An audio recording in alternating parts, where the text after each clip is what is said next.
Imagine this. You're a waitress. You make a base salary of $3.50 an hour and depend on tips for income. Tips are great, aren't they? You share them with your coworkers in many places. And after all is said and done, you average about $9 an hour before taxes. It's a situation many Americans find themselves in the working place in the country. And anyone who's spent time at all in the food service industry has a story or two over the years to tell about being stiffed on a tip.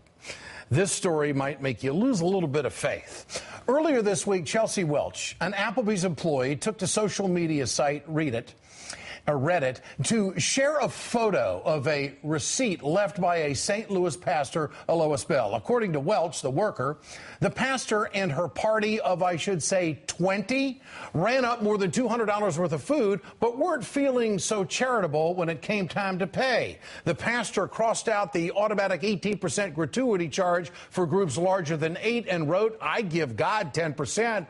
Why do you get 18? To emphasize her point, a big zero and pastor above the signature. The post immediately went viral online, which is when Welch says Pastor Bell called her Applebee's employer and demanded everyone working there that night be fired. As a result, Chelsea Welch, she was laid off. She was laid off. In a statement by Applebee's, they said, "Our guests' personal information, including their meal check, is private, and neither Applebee's nor its franchises have a right to share this information publicly. We value our guests' trust above all else." As Welch told The Consumerist, Applebee's made it clear that they would rather lose a dedicated employee than lose an angry customer. As for Pastor Bell, she claims to have left money on the table and is calling the whole thing a lapse in judgment that has just been blown out of proportion. I'd like to think the good pastor has learned her lesson at this point, but it's worth remembering the following tip from the good book.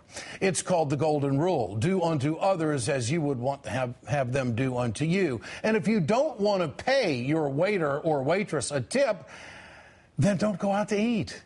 These people work really, really hard to get stiffed at any job, any day in the service industry. Tonight in our survey, I asked, do Republicans want a defense secretary who would lead us into more wars? 97% of you said yes, 3% of you said no.